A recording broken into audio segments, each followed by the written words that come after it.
یہ نہیں تھوڑا سا نیچے.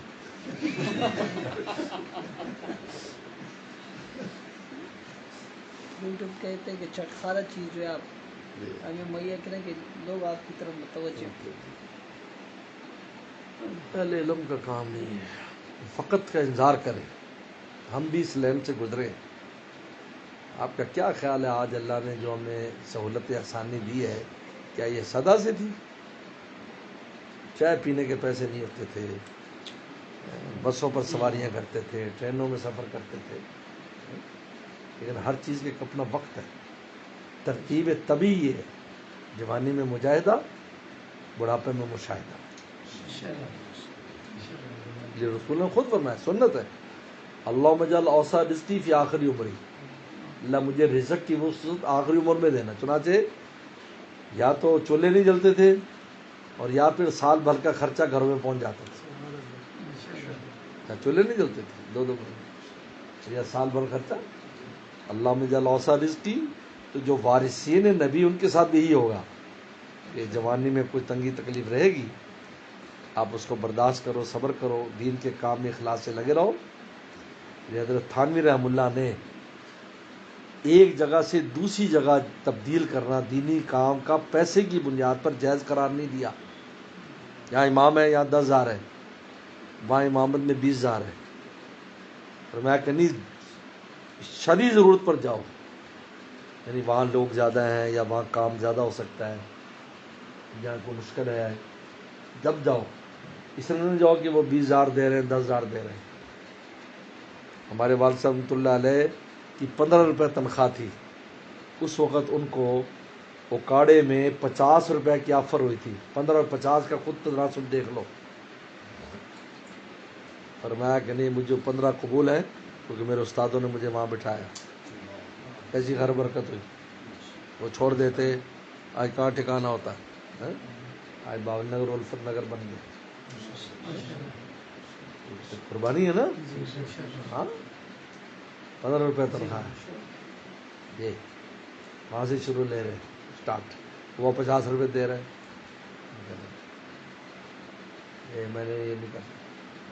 ناچو سے استقامت کا نتیجہ ہے کہ اللہ تعالیٰ نے اولاد میں بھی اہل علم پیدا کر دے, شاگرد بھی سارے, یعنی پورا شہر باولنگر پورا علاقہ ان کا صدقہ جاری ہے. عام لوگوں کی دینداری بھی انہیں کے کھاتے میں, مسجدیں ان کے کھاتے میں, مدرسے ان کے کھاتے میں, تبلیغ ان کے کھاتے میں, سب ان کے کھاتے میں.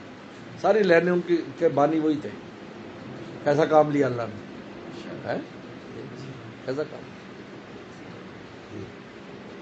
یہ ترتیب طبی ہے کہ نیچے سے اوپر آہستہ آہستہ اللہ وسعت دیتے چلے جاتے ہیں. ہر آدمی کا ہے, ہر آدمی. زمانے میں کوئی سیٹھ بننے کوئی نہ کہ میں سیٹھ بن جاؤں نہیں, وہ سیٹھیا آپ کو مضر ہے. اس وقت بیلنس میں رہنا ٹھیک. پھر جب سفید بال آتے جائیں گے پھر سہولتیں ہوتی جاتی ہیں, کام میں وسعت ہو جاتی ہے, اولاد ہو جاتی ہے, ذمہ داریاں بڑھ جاتی ہیں, پیسے چاہیے, بیماریاں بڑھ جاتی ہیں. بیماری کی تو کتنا کچھ کھا جاتی ہے, دوائیوں کے اتنے خرچے ہو جاتے ہیں. اوسع رزقی فی آخری عمر. تو آج یہ ایک فتنہ بنا ہوا ہے کہ وہ جوانی میں ہی ایسے طریقے اختیار کرنا جس سے ہمیں پیسہ زیادہ ارن ہو, یہ ہو وہ ہو. اور بزرگوں کی مثالیں دیتے ہیں, فلاں بھی محدث کاروبار کرتے تھے, فلاں بھی کرتے تھے, فلاں بھی کرتے تھے.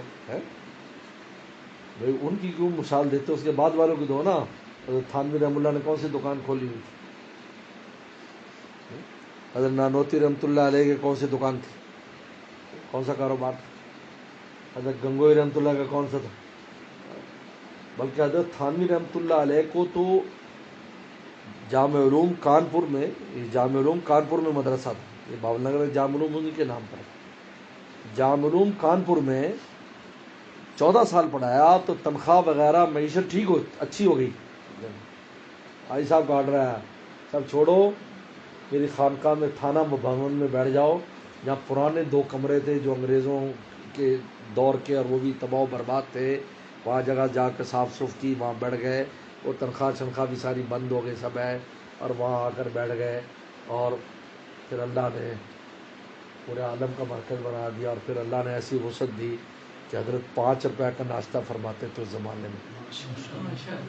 5 روپے کا ناشتہ ہوتا تھا، اتنا مقوی.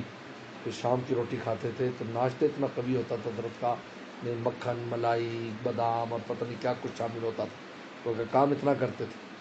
بلکہ حضرت والا نے میں نے سنایا کہ بادام پیس کے اس کی ٹکی یہاں رکھتے تھے دماغ پر، اور وہ پھر کام کرتے تھے تو ٹکی خشک ہوئی، دماغ چوس لیتا تھا، اس کا پانی گرتا نہیں تھا، چوس لیتا تھا سارا. پھر اللہ نے اب جہاں منوم کی تنخواہ چھوڑ دی، 14 سال جہاں پڑھایا، اور اس کا آل اینڈ آل تھے، اور فرمایا نہیں چھوڑو، جاؤ وہاں بیٹھ جاؤ. کچھ بھی نہیں ہے، کوئی کام کاج نہیں ہے، کوئی وسیلہ نہیں ہے دیکھنے میں. ایک آدمی آج کل اللہ سکھا رہے، 2 ابتدا دنوں میں کیا حالات ہوں گے. اور پھر ایک وقت آیا کہ دارالعلوم دیوبند کی شیخ الحدیث موتن سے لے کر شیخ الحدیث اور شیخ الحدیث سے لے کر چپراسی تک چھٹیاں وہاں گزارتے تھے. طارق یہ صاحب فرماتے ہم سب لوگ ہمیں کمرے دے دیتے، ہم رہتے تھے، اور ہم بالکل ایسے کپڑے چھپڑے لگا دیتے کہ بتی کی روشنی باہر نہ جائے، کیونکہ حضرت نے کہا تھا عشاء کے بعد سب سو جایا کریں، اور ہمیں نیند نہیں آتی تھی، ہم علمی لوگ تھے، گپے مارنا ہمیں تو ہوتا تھا، تو ایسا لگتا تھا کہ باہر روشنی نہ آئے، پتہ نہ چلے خانقاہ بالکل خاموشی اور اندھیرا، ہم اندر گپے مار رہے ہوتے. رمضان وہاں گزرتے تھے لوگ. ایک دنیا تھی جو ٹوٹتی پڑتی تھی آپ کے پاس، تھانوی رحمۃ اللہ کے پاس. اس لیے ترتیب طبی یہ ہے کہ اگر ہمارے اہل علم تھوڑی سی قربانی دے کر کہیں جم کر اخلاص سے کام کریں تو اللہ تعالیٰ بعد میں وسعت بھی دے دیتا ہے. لیکن اول یوم سے جمع تفریق تو نہیں، جمع تفریق سمجھ میں نہیں آتی، اس سے نہیں کام بنتا.